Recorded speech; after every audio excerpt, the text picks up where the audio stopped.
Assalamualaikum warahmatullahi wabarakatuh. Perkenalkan, saya Lasmi Dewita SPD, calon guru penggerak Angkatan 6 dari Kota Payakumbuh. Kali ini saya akan mewawancarai dua kepala sekolah tentang pengambilan keputusan yang sesuai dengan nilai-nilai kebajikan. Yang pertama yaitu Bapak Bayu Priyatno SPD. Beliau adalah kepala sekolah tempat saya mengajar, yaitu SD Negeri 66 Payakumbuh. Yang kedua, Bapak Ananda Putra MPD, Kepala SDIT IPHI Kota Payakumbuh. Mari kita lihat hasil wawancara berikut ini.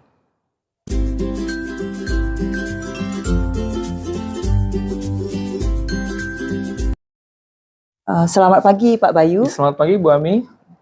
Bagaimana Pak kabarnya hari ini Pak? Alhamdulillah sehat. Begini Pak, sesuai dengan apa yang udah saya sampaikan kemarin, hari ini saya minta izin Pak untuk melakukan wawancara mengenai pengambilan keputusan sesuai dengan nilai-nilai kebajikan.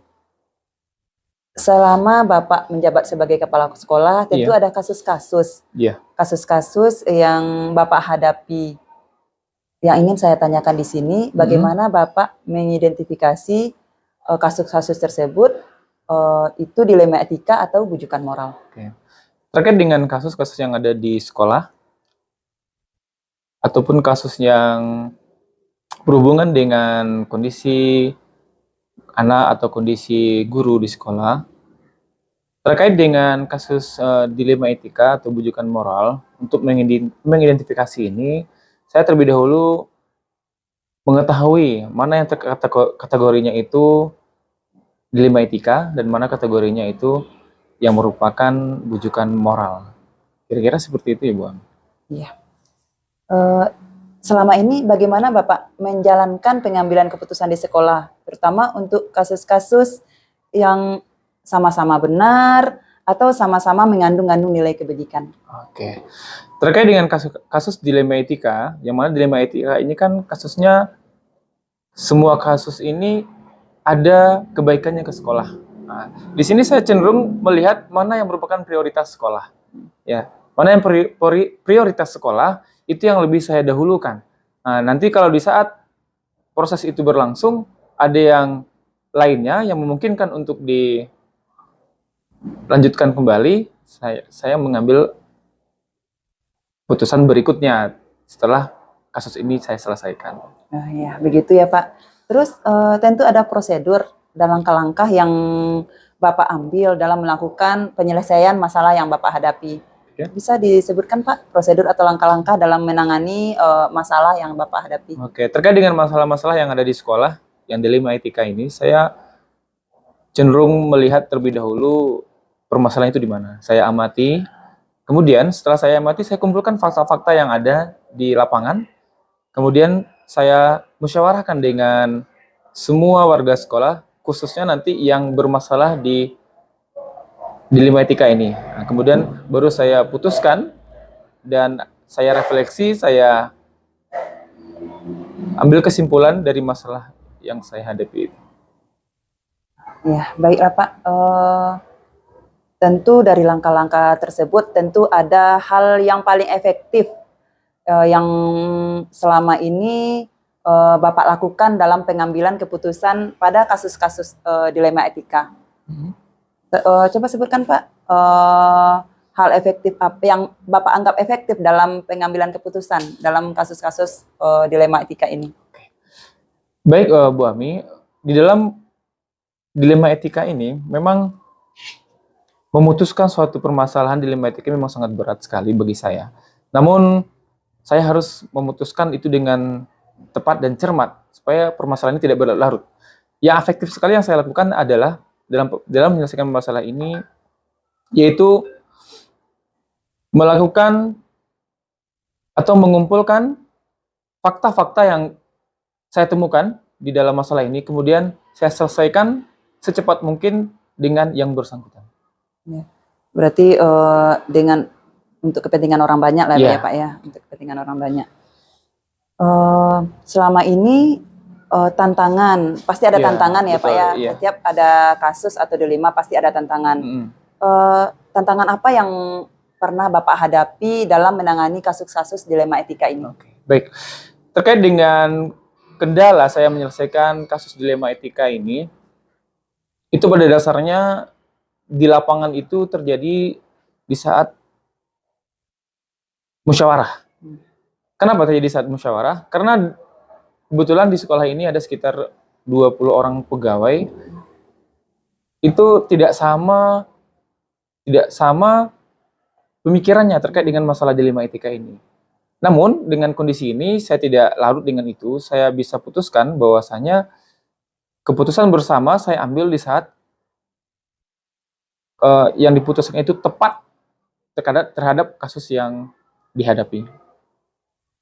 Baiklah Pak, dalam pengambilan keputusan dilema etika, apakah ada jadwal-jadwal tertentu yang Bapak jadwalkan atau ada tata kalanya, misalnya hari ini penyelesaian kasus ini, Iya. atau bagaimananya? Oke. Bagaimana Bapak mengaturnya seperti itu Pak? Oke, terkait dengan penyelesaian masalah dilema etika ini, memang secara khusus tidak ada jadwalnya. Tapi yang sudah saya lakukan di sekolah ini, ada namanya rapat bulanan. Di rapat bulanan ini saya selalu membicarakan terkait dengan kondisi-kondisi sekolah. Meskipun ada evaluasi yang rutin saya lakukan, dan di akhir pembicaraan nanti, di akhir rapat nanti, saya selalu menyampaikan tentang kondisi sekolah. Jikalau nanti ada permasalahan, langsung diselesaikan di saat itu. Tentu kita lanjutkan ya Pak. Ya. Tentu dalam pengambilan keputusan, ada nggak seseorang yang membantu Bapak dalam atau memberikan masukan dalam pengambilan keputusan yang ada terhadap kasus-kasus yang Bapak hadapi di sekolah? Oke. Terkait dengan pengambilan keputusan di dalam permasalahan yang ada di sekolah, memang secara khusus tidak ada orang yang saya meminta untuk membantu saya. Cuman sebagai sharing di dalam permasalahan ini, itu biasanya saya bercerita dengan pengawas binaan, Ya. kemudian kepala sekolah satu gugus, sharing lah bagaimana kondisi-kondisi yang ada di sekolah mereka. Kemudian saya coba untuk melihat kondisi di sekolah saya, dan kalau memungkinkan saya gunakanlah usulan-usulan atau saran-saran dari kepala sekolah yang lainnya. Selain kepala sekolah, di sini ada nggak Bapak ajak misalnya guru-guru senior atau apa untuk bertanya gitu kan, untuk dalam penyelesaian masalah di sekolah? Oke. Memang selain dari kepala sekolah, itu di sekolah ini memang ada guru senior, memang salah satu tempat bagi saya untuk lebih menceritakan kondisi sekolah, bagaimana kondisi sekolah ini sebenarnya, supaya nanti dalam mengambil keputusan itu tidak salah, sehingga yang guru senior tetap terlibat dalam penyelesaian masalah ini. Berarti dilibatkan, enggak mengambil keputusan sendiri Iya, ya Pak, dalam pengambilan keputusan kasus dilema etika ini. Iya. Selanjutnya, adakah faktor-faktor yang selama ini mempermudah atau membantu Bapak dalam pengambilan keputusan dilema etika ini? Faktor yang mempermudah saya dalam mengambil keputusan dilema etika ini, seperti yang sampaikan di awal tadi, itu saya pada dasarnya lebih cenderung itu bermusyawarah. Jadi dengan bermusyawarah ini, permasalahan-permasalahan yang timbul di sekolah ini saya tidak pikirkan sendiri, saya pikirkan secara bersama-sama, sehingga keputusan yang saya ambil itu tidak keputusan sendiri, tapi keputusan bersama. Terakhir mungkin Pak, dari wawancara kita hari ini, dari semua hal yang telah disampaikan hari ini, pembelajaran apa yang dapat Bapak petik dari pengalaman Bapak selama pengambilan keputusan kasus dilema etika ini? Pembelajaran yang saya bisa ambil tentang kasus dilema etika ini, sebelum saya mengambil keputusan, saya terlebih dahulu melihat sejauh mana permasalahan ini. Saya analisa dulu masalah ini. Kemudian setelah saya analisa, saya kumpulkan fakta-fakta kebenarannya. Nah, setelah itu dapat fakta kebenarannya, saya kumpulkan semuanya, saya bicarakan secara bersama-sama, sehingga keputusan itu tidak merugikan satu atau dua orang, tapi sama-sama penyelesaiannya itu untuk semua orang. Berarti dapat kita simpulkan permasalahannya tidak merugikan pihak manapun lah ya Iya, Pak ya. betul. Berarti untuk kepentingan orang banyak. Mungkin terima kasih Pak Bayu Iya, sama-sama. atas waktunya pagi ini telah memberikan masukan pengalamannya tentang pengambilan keputusan tentang dilema etika. Itu jadi ilmu baru bagi saya untuk sebagai pemimpin lah, mungkin pemimpin di kelas, mungkin ketika saya menghadapi anak, contohnya di kelas saya bisa berarti dalam pengambilan keputusan saya tidak harus mengambil keputusan sendiri, harus sharing dengan orang lain. Oke. Mungkin itu aja Pak Bayu. Ya, terima kasih kasih Bang. atas Sama-sama. waktunya pagi ini. Kita akhiri wawancara kita pagi ini. Mungkin Bapak ada waktu lain, mungkin waktu atau kegiatan yang lain mungkin saya pun habis ini akan ngajar di kelas. Nah, terima kasih Bapak. Iya, sama-sama Bu Ami.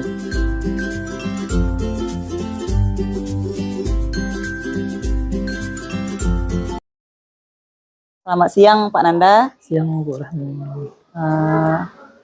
Sesuai dengan kesepakatan kemarin Pak Nanda, saya mohon izin waktunya sebentar untuk melakukan wawancara mengenai pengambilan keputusan yang berkaitan dengan nilai-nilai kebajikan. Baiklah Pak Nanda, saya mau bertanya, selama Bapak menjadi kepala sekolah, tentu ada kasus-kasus yang berkaitan dengan dilema etika. Bisa Bapak jelaskan sedikit apakah ada kasus-kasus di sekolah yang membuat Pak Nanda dilema, yang bagaimana Pak kasus-kasus tersebut di sekolah Bapak mengambil keputusan dari kasus-kasus tersebut? Baik Bu Ami, sebetulnya terkait kasus dilema etika ini, kalau kita di dunia pendidikan sangat banyak sekali kita temukan. Tapi bagaimana nanti kita memutuskan di akhir kasus tersebut, kan begitu ya Bu Ami. Kita ambil saja satu contoh kasus yang selalu kita hadapi di saat rapat kenaikan kelas. Ya. Di saat wali kelas menyampaikan ada beberapa calon nama anak yang harus kita tinggalkan karena kurangnya dari prestasi akademik anak ini, mengakibatkan siswa ini terancam untuk ditinggalkan oleh wali kelas. Nah, di sini kita dihadapkan dengan kasus yang dikatakan dilema etika ini. Jadi tentu kita harus mengkaji bagaimana baik atau buruknya kalau kasus ini apakah kita taruhlah kepada anak yang dikatakan akan ditinggalkan kelas tadi,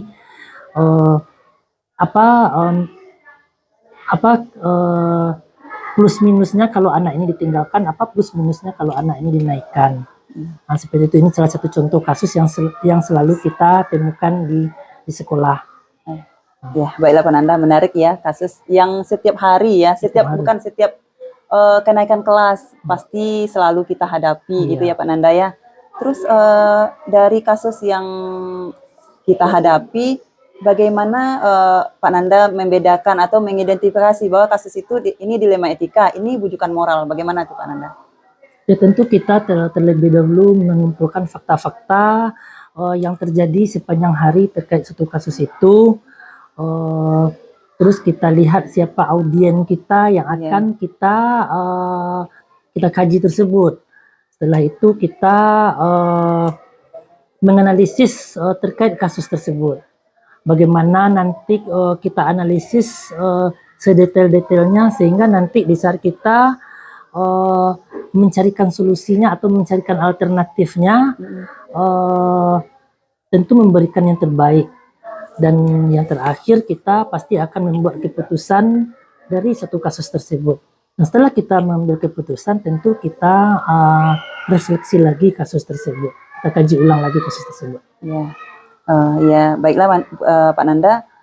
Dalam menjalankan pengambilan keputusan di sekolah, terutama untuk kasus-kasus yang ada dua kepentingan, ini sama-sama benar, dan sama-sama mengandung nilai kebajikan. Bagaimana Pak Nanda menjalankan atau mengambil keputusan dari kasus tersebut? Ini sama-sama nih. Tadi kan saya meminta membedakan dari kasus dilema etika benar sama benar, sama kasus moral itu ada kasus yang benar salah. Ini kita udah ambil nih kasus dilema etika. Dilema etika kan kasus ini benar, kedua-duanya benar. Bagaimana pengambilan keputusannya dari kasus yang Bapak hadapi dari permasalahan ini? Ada dua kasus, Ya. ini sama-sama benar. Ya. Bagaimana Pak Nanda dalam mengambil keputusan dari permasalahan tersebut?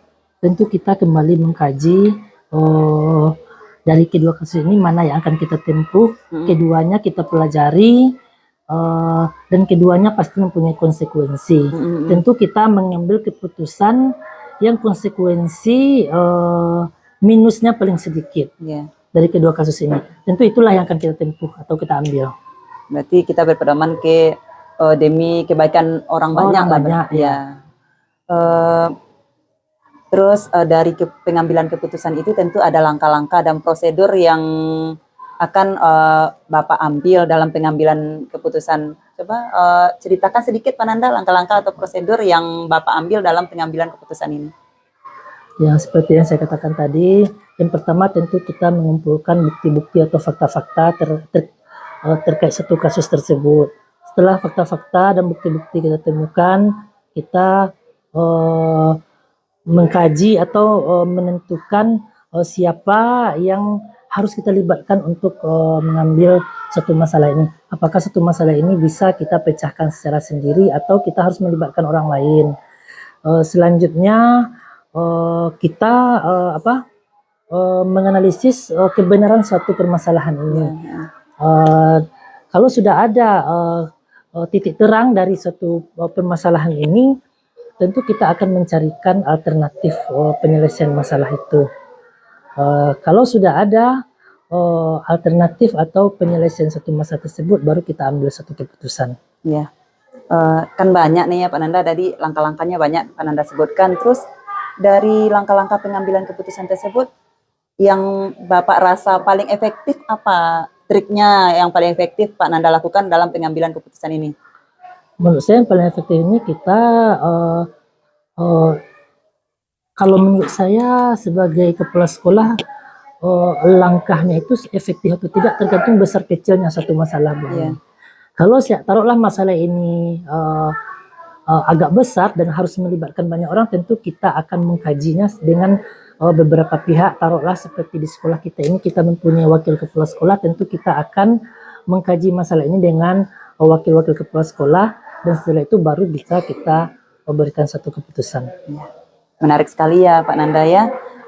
Terus hal apa saja yang selama ini yang menjadi tantangan Pak Nanda dalam pengambilan keputusan? Tentu ada tantangan, rintangannya Pak Nanda. Ya. Tantangan dan rintangan ini pasti di saat kita memberikan suatu keputusan, tentu ada sekelompok pihak terkadang tidak bisa menerima keputusan yang kita berikan. Tentu kita memberikan pemahaman kepada pihak-pihak yang seperti yang saya katakan tadi, bahwasanya tentu keputusan yang kita ambil ini sudah kita kaji dan ini untuk kebaikan semua pihak atau semua orang. Mungkin kita harus memberikan pemahaman kepada pihak-pihak yang seperti itu. Ya, berarti, itu tantangan biasanya yang paling berat di saat mengambil keputusan. Iya. Berarti kita tetap berprinsip ke hal yang pertama, yaitu berprinsip berbasis akhir ya Pak Nanda ya, berpikir berbasis kepada kepentingan orang banyak. Iya. Selanjutnya Pak Nanda, dari kasus-kasus yang Pak Nanda hadapi dalam pengambilan keputusan, adakah jadwal-jadwal yang Bapak berikan? Misalnya dalam pengambilan keputusan ini jadwalnya nih, keputusan ini ada jadwalnya, atau dalam hal apa misalnya atau ketika ada masalah langsung diselesaikan atau dijadwalkan dulu gitu Pak Nanda. Nah itu seperti yang saya katakan tadi Bu Ami, tergantung besar kecilnya satu masalah yang akan kita selesaikan. Kalau masalah ini bisa kita dengan kebijakan kita sendiri tanpa pertimbangan kepada berbagai pihak, tentu kita akan selesaikan di saat itu. Tapi kalau keputusan yang akan kita ambil ini keputusan yang besar yang akan melibatkan banyak orang, tentu kita membuatkan jadwalnya kapan keputusan ini akan kita berikan. Contohnya Pak Nanda, jadwalnya misalnya contohnya dalam hal apa gitu? Misalnya dengan taruhlah suatu kasus ada anak yang bandel di sekolah kita, kita harus memutuskan apakah anak ini akan kita kasih sanksi atau tidak. Tentu kita akan mengkaji, taruhlah anak akan kita kasih sanksi, tentu kita akan mengkaji kadar sanksi apa yang akan kita berikan kepada anak. Tentu kita tidak bisa putuskan di hari itu. Mungkin kita akan buatkan jadwalnya, mungkin setelah kejadian kita akan jadwalkan seminggu yang akan datang, baru kita putuskan apa sanksi yang akan kita berikan kepada anak tersebut. Jadi berkolaborasi dengan guru atau gimana dulu ya Pananda ya. Ya, dari hal-hal yang udah Bapak sampaikan tadi, adakah hal-hal yang mempermudah atau orang yang membantu Pak Nanda dalam penyelesaian permasalahan yang Bapak Nanda hadapi? Oh, sangat banyak orang yang selalu membantu saya pribadi dalam menyelesaikan kasus-kasus di sekolah ini. Yang pertama tentu rekan-rekan wakil kepala sekolah. Terkadang kita juga melibatkan guru senior atau guru BK di sekolah. Terkadang kita juga meminta pendapat kepada rekan-rekan sesama kepala sekolah, bahkan kepada pengawas di satuan pendidikan kita. Berarti melibatkan semuanya, berarti tidak mengambil keputusan sendiri ya Pak Nanda ya? Tidak berani mengambil keputusan sendiri. Ya, menarik sekali ya Pak Nanda ya, dari hal-hal yang disampaikan tadi, Pak Nanda, bisa Pak Nanda kasih saran atau refleksikan atau hal-hal yang bisa diambil pelajaran dari poin-poin yang udah saya tanyakan tadi tentang pengambilan keputusan. Berikan sedikit saran bagi kami, mungkin bisa diambil pelajaran juga. Kami kan nantinya mungkin juga pemimpin pembelajaran khususnya dulu di kelas, Pak Nanda, beri kami sedikit saran gitu kan dari hal-hal yang dalam pengambilan keputusan ini, apa yang dapat Pak Nanda petik dari hal-hal yang disampaikan tadi? Yang pasti kita sebagai pemimpin di saat mengeluarkan kebijakan pasti ada pro dan kontra. Tentu tergantung kita menyikapi apakah kita akan konsisten dengan kebijakan yang kita ambil atau tidak. Tapi pesan saya, kita sebagai pemimpin, di saat kita memberikan suatu kebijakan atau keputusan, kita harus berpegang kepada keputusan yang kita ambil. Jangan kita mudah dirongrong oleh pihak-pihak lain, sehingga keputusan yang kita buat ini bisa lemah di tengah perjalanan nanti. Iya, di mata orang lain ya, berarti ini kepala sekolahnya pimpan nih gitu ya Pak Nanda ya. Ya, terima kasih banyak Pak Nanda. Banyak ilmu yang dari wawancara singkat ini Pak Nanda, banyak ilmu yang saya dapat. Ternyata pengambilan keputusan itu intinya kita harus tidak boleh mengambil keputusan sendiri, kita harus berpedoman atau melihat ke kepentingan orang banyak. Mungkin itu aja wawancara saya hari ini Pak Nanda. Terima kasih atas waktunya yang telah memberi kesempatan kepada saya untuk mewawancarai Pak Nanda pada pagi ini.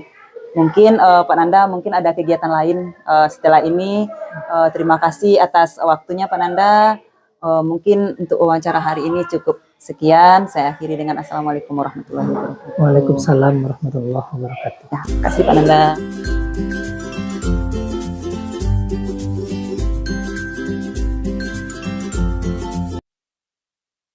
Assalamualaikum warahmatullahi wabarakatuh. Hari ini saya sudah melakukan wawancara terhadap 2 kepala sekolah. Yang pertama yaitu Bapak Bayu Priyatno, kepala di sekolah tempat saya mengajar. Yang kedua Bapak Ananda Putra, kepala SDIT IPHI Kota Payakumbuh. Kali ini saya akan menganalisis dari hasil wawancara terhadap kedua kepala sekolah tersebut. Dari hasil analisis saya terhadap permasalahan-permasalahan yang dihadapi tentang kasus-kasus dilema etika, dapat disimpulkan bahwa yang pertama, dalam pengambilan keputusan, kepala sekolah tersebut sudah berfokus kepada kepentingan orang banyak, di mana dalam mengambil keputusan melibatkan orang banyak. Di sini juga dalam pengambilan keputusan, kepala sekolah tersebut melibatkan diantaranya yaitu kayak di IPHI dia melibatkan wakil kepala sekolah, yayasan, serta di sekolah tempat saya mengajar melibatkan guru-guru senior, bahkan bertanya kepada pengawas kalau terhadap kasus-kasus yang tidak bisa diselesaikan secara sendiri. Yang kedua, mengenai prinsip dan paradigma. Dalam pengambilan keputusan, mereka sudah menerapkan prinsip dan paradigma yang diajarkan pada modul 3.1, di mana tadi saya analisa mereka sudah menerapkan prinsip berbasis akhir, yaitu segala keputusan berfokus kepada orang banyak. Yang kedua tentang paradigma, yaitu mereka sudah melakukan paradigma yang diajarkan pada modul 1, yaitu kebenaran lawan rasa kasihan. Namun saya lihat tadi dalam penerapan 9 langkah yang dalam pengambilan keputusan, belum terlihat struktur-struktur yang diajarkan. Tapi secara umum mereka sudah melakukan pengambilan keputusan sesuai dengan nilai-nilai kebajikan. Demikianlah hasil analisa saya terhadap kasus yang dibahas dalam wawancara terhadap kedua kepala sekolah pada hari ini. Demikianlah analisis saya. Semoga bermanfaat. Saya akhiri dengan Assalamualaikum warahmatullahi wabarakatuh.